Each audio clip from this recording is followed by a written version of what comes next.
Hello everyone, आप सभी का स्वागत है एक बार फिर से मैं एग्जाम यूट्यूब चैनल पर। आज की वीडियो में हम लूसेंट कंप्यूटर का सेकंड पार्ट करेंगे। इससे पहले हम फर्स्ट पार्ट कर चुके हैं जिसमें हमने 50 क्वेश्चन करे थे।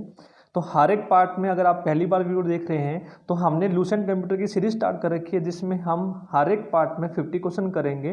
तो अप्रोक्सीमेटली हम करेंगे 500 क्वेश्चन। ठीक है, इन 500 क्वेश्चंस में आपका लूसेंट कंप्यूटर का पूरा आपको निचोड़ मिल जाएगा। इसके अलावा आपको कोई भी क्वेश्चन करने की जरूरत नहीं है। आपकी लूसेंट की जो भी बुक है आपके हर एक एग्जाम्स के लिए पूरा निचोड़ आपको इस सीरीज में मिल जाएगा। अगर आप चैनल पर नए हैं तो प्लीज़ चैनल को सबसे पहले सब्सक्राइब कर लें और बेल आइकन को जरूर प्रेस कर लें ताकि जब कभी भी नई वीडियो आए तो आपको नोटिफिकेशन मिलती रहे।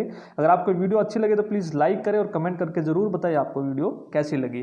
तो स्टार्ट करते हैं। सेकंड पार्ट है। सेकंड पार्ट में भी आज 50 क्वेश्चन होने वाले हैं। तो फर्स्ट क्वेश्चन है आज की वीडियो का, कंप्यूटर के कार्य करने का सिद्धांत है। तो जो कंप्यूटर का कार्य करने का सिद्धांत है वो आपका कैसा है, प्रोसेस बताना है आपको, कंप्यूटर कैसे काम करता है। तो आप सभी को पता होगा एक प्रोसेसर होता है आपका जिसमें हम अपना इनपुट देते हैं और प्रोसेसर क्या करता है, प्रोसेस करके हमें आउटपुट प्रोवाइड करवाता है। ठीक है, आप यहाँ से इनपुट करते हैं और प्रोसेसर क्या करता है, उस इनपुट को प्रोसेस करेगा और आपको यूजफुल इंफॉर्मेशन में कन्वर्ट करके कर देगा। तो ये सारे के सारे जो फंक्शन होते हैं कंप्यूटर के सिद्धांत होते हैं जिन पर वो वर्क करता है। तो इसका आंसर आपका क्या होगा, उपरोक्त तीनों, यानी कि सभी के सभी क्या है, सिद्धांत हैं। सेकंड क्वेश्चन देखते हैं, सेंट्रल प्रोसेसिंग यूनिट का मुख्य घटक क्या है। जो आपका सीपीयू है उसका जो मुख्य घटक है उसका क्या होता है आपको बताना है। तो सीपीयू को है, मैंने आपकी अगर मेरी वीडियो देखी होगी वहां पर भी मैंने बताया है। तो सीपीयू के अंदर आपका क्या होता है, अगर आप सीपीयू है इसमें तो एएलयू में भी यू होता है और सीपीयू का पी आप हटा देंगे तो ये सीयू बन जाएगा, यानी कि कंट्रोल यूनिट, और साथ में मेमोरी। ठीक है, तो तीनों के तीनों जो होते हैं घटक होते हैं आपके सेंट्रल प्रोसेसिंग यूनिट यानी कि सीपीयू के। तो इसका भी आंसर क्या हो जाएगा, उपयुक्त सभी। तो ए बी सी आपके तीनों आंसर होंगे। नेक्स्ट है, कंप्यूटर का मस्तिष्क कहलाता है। तो ब्रेन ऑफ कंप्यूटर कौन है होता है आपको बताना है। तो जो भी प्रोसेस करता है, यानी कि जैसे हम हैं, मनुष्य का शरीर है जो, उसका जो कंट्रोलर होता है, यानी कि जो सारे कार्य करता है, सोचने के सारे काम कार्य कौन करता है, ब्रेन करता है। तो इसी तरह से कंप्यूटर में सारे जो काम होते हैं प्रोसेसिंग के वो कौन करता है, वो सीपीयू करता है। तो सीपीयू क्या होगा, ब्रेन ऑफ कंप्यूटर। ठीक है, तो सी ऑप्शन बिल्कुल राइट होगा। नेक्स्ट है, सीपीयू के कार्य हैं। तो सीपीयू के क्या कार्य हैं आपको बताना है। तो ऑप्शन पढ़ते हैं वन बाय वन। इनपुट व आउटपुट डिवाइस को नियंत्रण करना। ठीक है, तो सीपीयू के अंदर कंट्रोल यूनिट होती है। तो कंट्रोल यूनिट क्या करता है, इनपुट और आउटपुट डिवाइस को क्या करता है, कंट्रोल करता है। तो ये ऑप्शन बिल्कुल ठीक होगा। डाटा को तात्कालिक रूप से स्टोर करना। तो मेमोरी होती है स्टोर करने के लिए सीपीयू में, तो बी ऑप्शन भी बिल्कुल ठीक है। नेक्स्ट है, निर्देशों को पढ़ना और आदेश देना। ठीक है, जो भी निर्देश है उसको पढ़ना और आदेश देना, यानी कि सारे के सारे जो हैं ए बी सी आपके तीनों के तीनों आपके क्या हो जाएंगे, इसके आंसर हो जाएंगे, यानी कि डी आपका ऑप्शन बिल्कुल ठीक होगा, उपयुक्त सभी।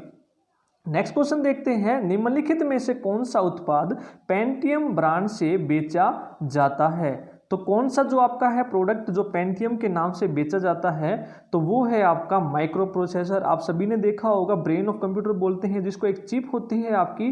ठीक है, वो पेंटियम की बनी होती है आपकी, जिसको हम पेंटियम ब्रांड से बेचते हैं। तो वो क्या है आपका, माइक्रो प्रोसेसर। नेक्स्ट है क्वेश्चन नंबर 56, कंप्यूटर के संदर्भ में एएलयू का तात्पर्य क्या है। तो एएलयू का क्या तात्पर्य है, तो फुल फॉर्म बतानी है आपको। तो एएलयू जो होता है सीपीयू का पार्ट होता है, तो अरिथमेटिक एंड लॉजिक यूनिट होता है। जितने आपके लॉजिक के कार्य होते हैं या फिर अरिथमेटिक फंक्शन के कार्य होते हैं वो सभी के सभी कौन करता है, एएलयू करता है। तो इसका आंसर क्या हो जाएगा आपका 56 का B, arithmetic logic unit. Next है क्वेश्चन नंबर 57, इनपुट का आउटपुट में रूपांतरण किया जाता है। ठीक है, तो इनपुट का आउटपुट में रूपांतरण यानी कि जो चेंज होता है, अभी मैंने बताया अगर आपको प्रोसेसर मिले तो ये प्रोसेसर आपको लगाना है, आपने इनपुट दिया। ठीक है, और आपको क्या करेगा, ये इनपुट को आउटपुट में कन्वर्ट करके देगा कौन, प्रोसेसर। अगर प्रोसेसर ऑप्शन में नहीं है तो आप लगाएंगे सीपीयू। ठीक है, तो आपका डी ऑप्शन बिल्कुल ठीक होगा। नेक्स्ट है क्वेश्चन नंबर 58, कंप्यूटर में जाने वाले डाटा को कहते हैं। तो यानी कि जो अभी मैंने बताया, प्रोसेसर क्या करेगा, इनपुट लेगा और आपको आउटपुट देगा। तो जो इनपुट है, जो डाटा बोलते हैं हम, जिसको रॉ डाटा बोलते हैं, वो कंप्यूटर के अंदर जाता है। तो इसको हम क्या बोलते हैं, इनपुट बोलते हैं, या फिर रॉ डाटा भी हम बोलते हैं। ठीक है, जिसको ये प्रोसेसर क्या करता है, यूजफुल इंफॉर्मेशन में आपको प्रोवाइड करवाता है। नेक्स्ट है 59 क्वेश्चन, सीपीयू का कौन सा भाग आकलन करता है और निर्णय लेता है। ठीक है, तो सीपीयू का कौन सा है पार्ट जो आकलन करता है और निर्णय लेता है, तो ये कौन सा है, अभी हमने किया था अरिथमेटिक एंड लॉजिकल यूनिट। ठीक है, आकलन करना किसका कार्य है, एएलयू का।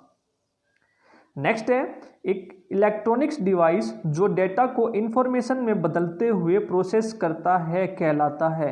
तो वो कौन सा डिवाइस है आपका जो डेटा को क्या करता है, इंफॉर्मेशन में बदलता है। ठीक है, उसको हम क्या बोलते हैं, प्रोसेसर। ठीक है, ऊपर वाले क्वेश्चंस में भी मैंने आपको बताया था प्रोसेसर का क्या काम होता है, डेटा को आपका यूजफुल इंफॉर्मेशन में वो कन्वर्ट करता है। ठीक है, नेक्स्ट है क्वेश्चन नंबर 61, कंप्यूटर का सबसे महत्वपूर्ण भाग कौन सा है। तो जो मेन पार्ट है कंप्यूटर का कौन सा होता है, ब्रेन होता है, माइक्रो प्रोसेसर होता है, यानी कि सीपीयू होता है, ब्रेन। यदि ब्रेन ही नहीं होगा आदमी का तो कार्य नहीं कर पाएगा। इसी तरह से जो सीपीयू होता है, मेन पार्ट होता है कंप्यूटर का, इसके बिना जो कंप्यूटर है कोई भी कार्य नहीं कर सकता है। नेक्स्ट है क्वेश्चन नंबर 62, सीपीयू का पूरा नाम बताना है। तो सीपीयू का जो पूरा नाम है वो आपका कौन सा है, सेंट्रल प्रोसेसिंग यूनिट। ठीक है, तो इसमें जो भी ऑप्शन में मिले आपको सेंट्रल प्रोसेसिंग यूनिट, वो आपका ऑप्शन होगा। तो यानी कि central processing unit, C option बिल्कुल राइट है। नेक्स्ट देखते हैं क्वेश्चन नंबर 63, यदि आपको वीडियो अच्छी लगे तो प्लीज़ वीडियो को लाइक ज़रूर कीजिए। अगर आपने चैनल सब्सक्राइब नहीं किया है अभी तक, चैनल को सब्सक्राइब जरूर कर लें। नेक्स्ट है कमांड्स को ले जाने की प्रक्रिया है। जो कमांड्स को ले जाने की प्रक्रिया है उसको हम क्या बोलते हैं, उसको हम बोलते हैं फैचिंग। ठीक है, 3 प्रोसेस होते हैं आपके फैचिंग। सबसे पहले फैच करता है, उसके बाद आपका डिकोड होता है, फिर आपका क्या होता है, एग्जीक्यूट होता है कार्य। तो ये 3 साइकिल होती है जिसको कंप्यूटर करता है। तो कमांड्स को ले जाने की प्रक्रिया आपकी कौन सी होती है, फैचिंग। नेक्स्ट है सीपीयू का वह भाग जो कंप्यूटर के अन्य सभी उपकरणों की गतिविधियों का नियंत्रित करता है। यानी कि सीपीयू के जितने भी अन्य उपकरण हैं उन सभी की गतिविधियां हैं उनको कंट्रोल कौन करता है, वो करता है आपका कंट्रोल यूनिट। ठीक है, तो सीपीयू के 3 पार्ट होते हैं आपके, एएलयू, दोबारा बता देता हूं मैं, सीयू एंड मेमोरी।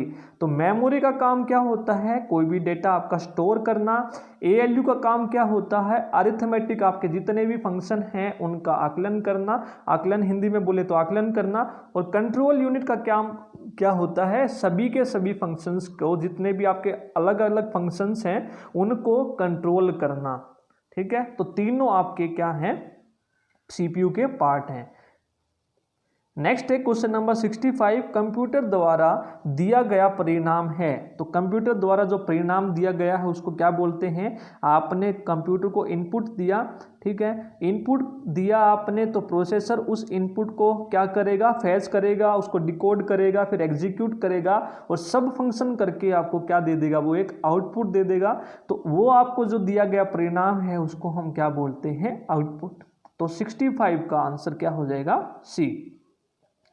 नेक्स्ट है क्वेश्चन नंबर 66, सीपीयू का प्रमुख कार्य क्या है। सीपीयू का प्रमुख कार्य क्या है, आपका डाटा, जानकारी भावी प्रयोग हेतु स्टोर करना। यानी कि जो मेमोरी होती है सीपीयू के अंदर वो क्या करती है, डेटा को स्टोर करती है। और डेटा और जानकारी को प्रोसेस करना, यानी कि प्रोसेसर जो होता है वो क्या करता है, उस डेटा को प्रोसेस करता है। तो यानी कि बी और सी दोनों ऑप्शन आपके राइट होंगे। नेक्स्ट है कंप्यूटर में सभी तार्किक एवं अंकगणितीय परिकलन किए जाते हैं। ठीक है, तो किए जाते हैं किसके द्वारा किए जाते हैं, तो वो बताना है आपको। तो वो किए जाते हैं सेंट्रल प्रोसेसिंग यूनिट द्वारा। जितने भी आपके तार्किक हैं, अंकगणितीय हैं, सभी के लॉजिक यानी कि, और आपके अरिथमेटिक, तो एएलयू इनको करता है। एएलयू ऑप्शन में नहीं है तो सीपीयू, क्योंकि एएलयू आपका सीपीयू का ही भाग है। तो आपका आंसर क्या हो जाएगा, सेंट्रल प्रोसेसिंग यूनिट। नेक्स्ट है क्वेश्चन नंबर 68, बुनियादी कंप्यूटर प्रोसेसिंग चक्र में शामिल है। तो जो आपका कंप्यूटर प्रोसेसिंग है उसमें क्या क्या शामिल है आपके, तो ये हैं आपके इनपुट, प्रोसेसिंग एंड आउटपुट। तो तीनों आपके इस चक्र में शामिल हैं, तो ए ऑप्शन बिल्कुल राइट होगा।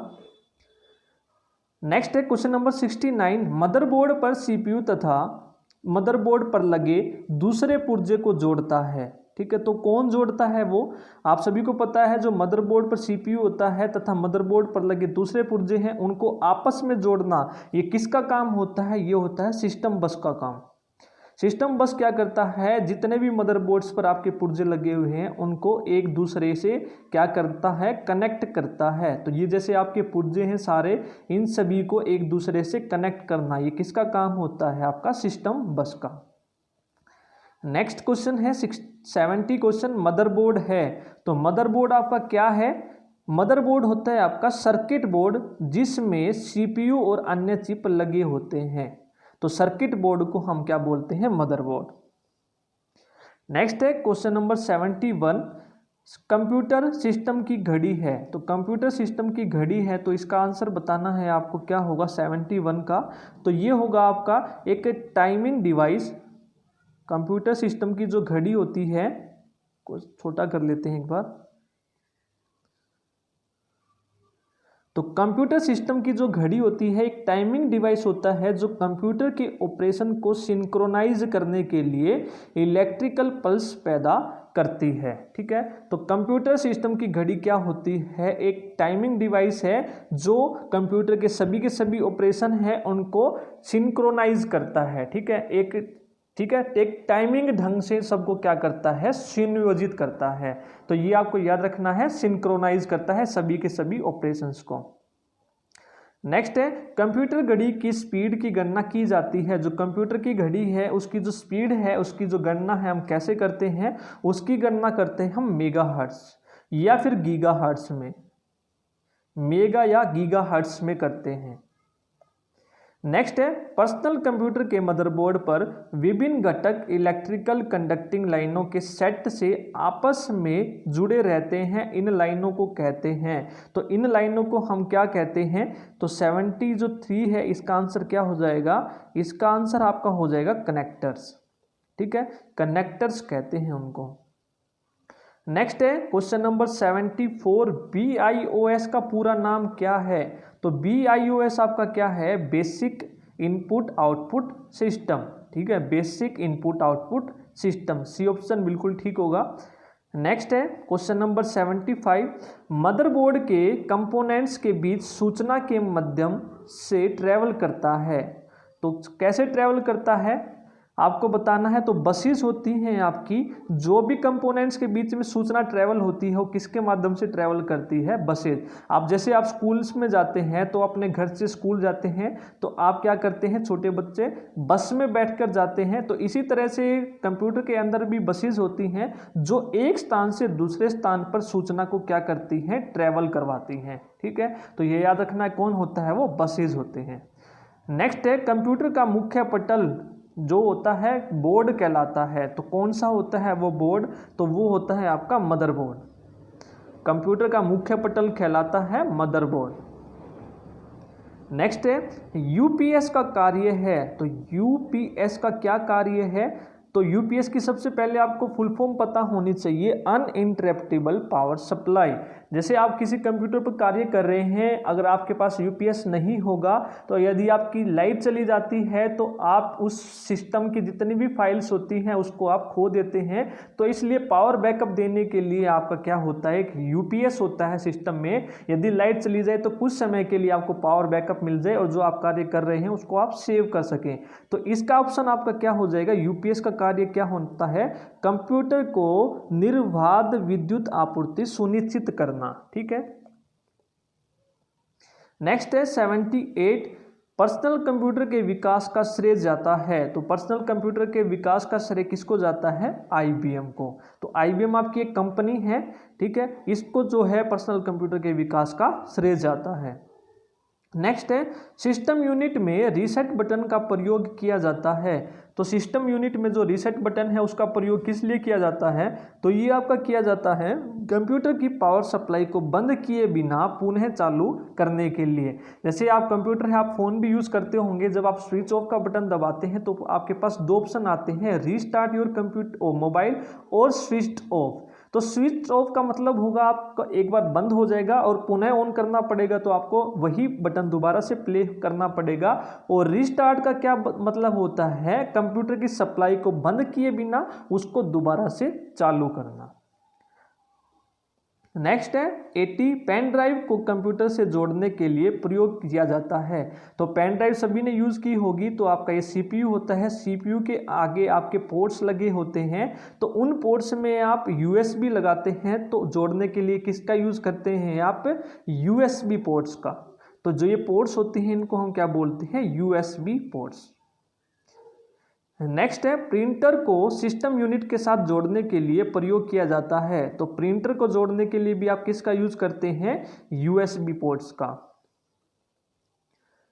नेक्स्ट है कंप्यूटर के यूएसबी पोर्ट से किसे नहीं जोड़ा जा सकता है। तो यूएसबी पोर्ट से आप किसको नहीं जोड़ सकते, तो ऑप्शन पढ़ते हैं। माउस को भी आप कनेक्ट कर सकते हैं। आपके माउस दो तरह के आते हैं, एक आपके ब्लूटूथ वाले आते हैं, एक आपके वायर्ड आते हैं। तो आपके वायर्ड जो होते हैं यूएसबी लगी होती है, तो उसके द्वारा आप कनेक्ट कर सकते हैं। प्रिंटर को भी आप कनेक्ट कर सकते हैं, पेन ड्राइव को भी आप कनेक्ट कर सकते हैं, लेकिन जो हार्ड डिस्क है उसको आप यूएसबी पोर्ट के माध्यम से कनेक्ट नहीं कर सकते। तो डी ऑप्शन आपका राइट होगा।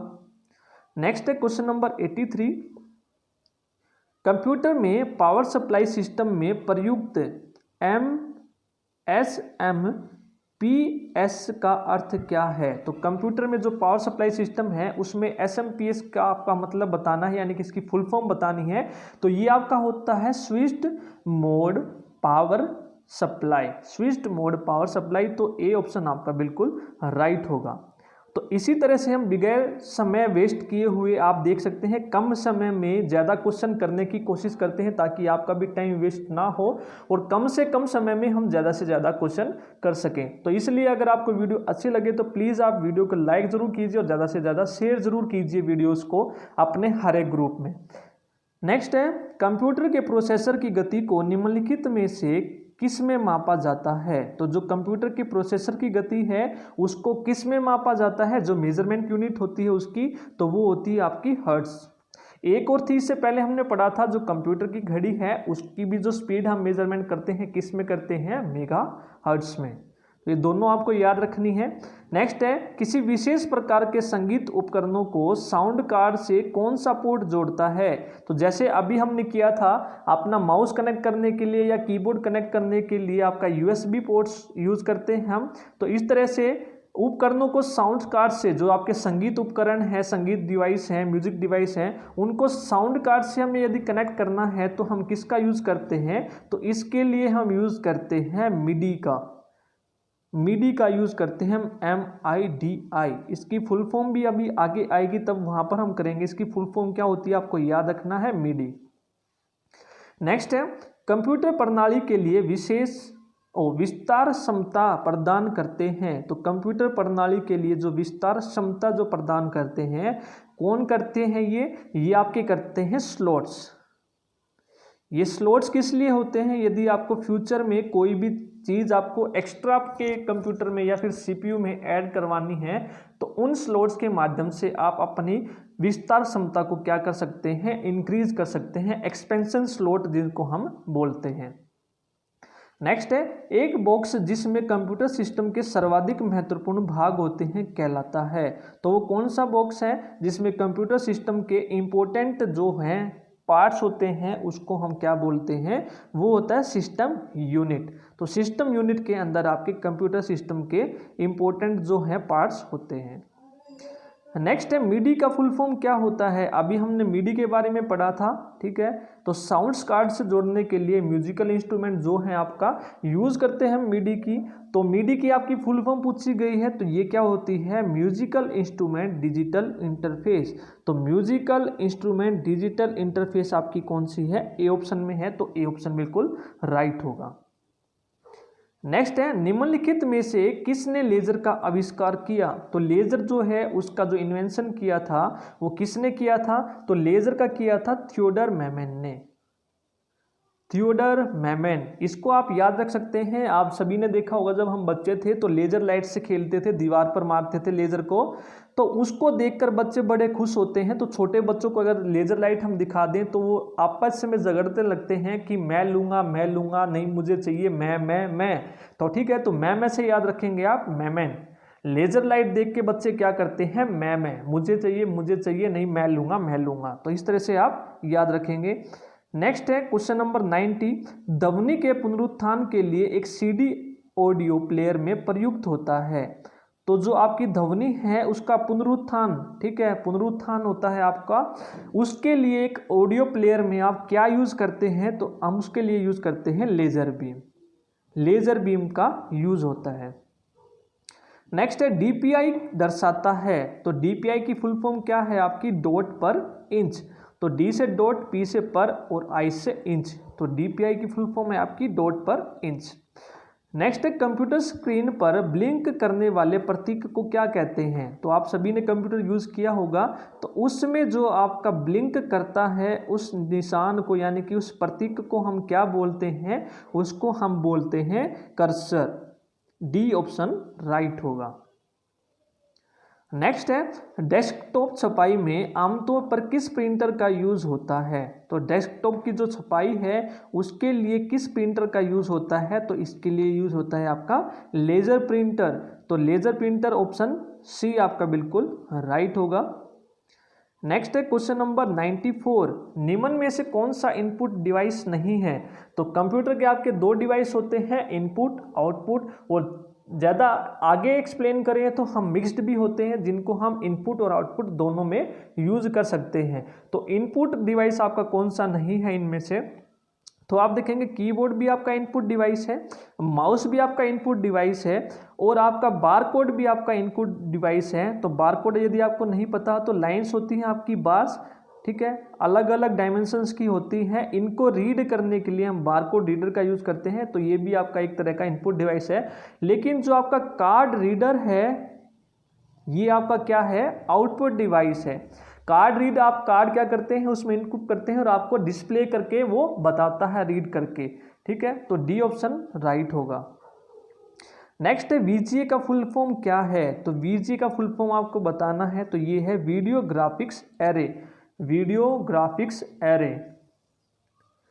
नेक्स्ट है टैब बटन का प्रयोग किया जाता है। टैब बटन का जो प्रयोग है किस लिए किया जाता है ये, तो ये किया जाता है कर्सर को एक निश्चित दूरी तक ले जाने के लिए, बिल्कुल राइट है। टेबल या एक्सेल में एक खाने से दूसरे खाने में जाने के लिए, बिल्कुल ठीक है। आपने देखा होगा एक्सेल में आपके इस तरह से बॉक्स बने होते हैं, यदि आपको एक बॉक्स से दूसरे बॉक्स में जाना है तो आप टैब बटन को अगर आप प्रेस करेंगे तो आप क्या करेंगे, हर एक सेल से दूसरे सेल पर जा सकते हैं।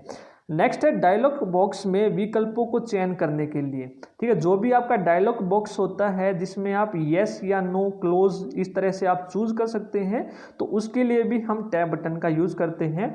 तो उपयुक्त सभी आपके आंसर हो जाएंगे ए, बी और सी, तीनों के लिए हम टैब बटन का यूज करते हैं। नेक्स्ट है 97, कंट्रोल आल्ट और डेल। कंट्रोल आल्ट और डेल बटन का प्रयोग एक साथ किया जाता है, किस लिए किया जाता है। आपके कीबोर्ड पर तीनों बटन होते हैं, कंट्रोल आल्ट एंड डेल। यदि आप इन तीनों को एक साथ प्रेस करेंगे तो आप उससे क्या होगा, तो उससे होगा जो आपका कंप्यूटर है रीसेट करने के लिए, ठीक है, कंप्यूटर को रीसेट करने के लिए। नेक्स्ट है इनमें से कौन सा एक पॉइंटिंग डिवाइस नहीं है। तो पॉइंटिंग डिवाइस आपका इनमें से कौन सा नहीं है, तो ये आपका होगा स्कैनर। तो स्कैनर आप यूज करते हैं स्कैन करने के लिए। तो स्कैन करने के लिए आप किसका यूज करते हैं, स्कैनर का। तो ये आपका जो है पॉइंटिंग डिवाइस नहीं है। इसके अलावा जो माउस है, जॉयस्टिक है और ऑप्टिकल पेन है, तीनों आपके पॉइंटिंग डिवाइस है, यानी कि किसी चीज़ को आपको पॉइंट करना है, शो करना है, तो उसके लिए हम यूज करते हैं।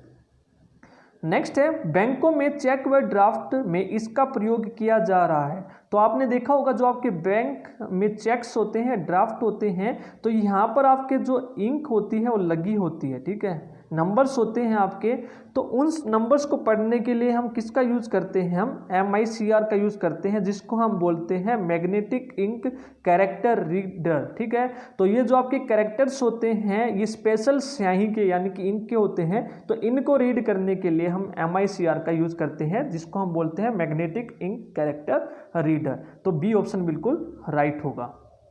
नेक्स्ट है, वस्तुनिष्ठ उत्तर पुस्तिकाओं को जांचने के लिए प्रयोग किया जाता है। तो आप सभी ने एग्जाम दिया है, तो आप जो फिलअप करते हैं ऑप्शंस, OMR शीट जो होती है आपकी, जिसको हम OMR शीट बोलते हैं, जिसमें आपका जो भी आंसर होगा आप उसको सेलेक्ट करते हैं और उसको डार्क सर्कल करते हैं। तो इसको रीड करने के लिए जो आपकी OMR शीट होती है, तो इसको रीड करने के लिए हम किसका यूज करते हैं, OMR।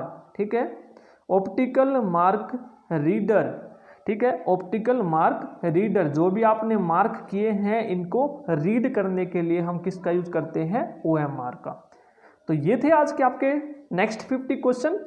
तो ये सेकंड पार्ट था। तो अगर आपको वीडियो पसंद आई तो प्लीज़ वीडियो को लाइक ज़रूर कीजिए और कमेंट करके ज़रूर बताएं आपको वीडियो कैसी लग रही है। तो नेक्स्ट पार्ट में मिलते हैं नेक्स्ट 50 क्वेश्चंस के साथ। Thank you.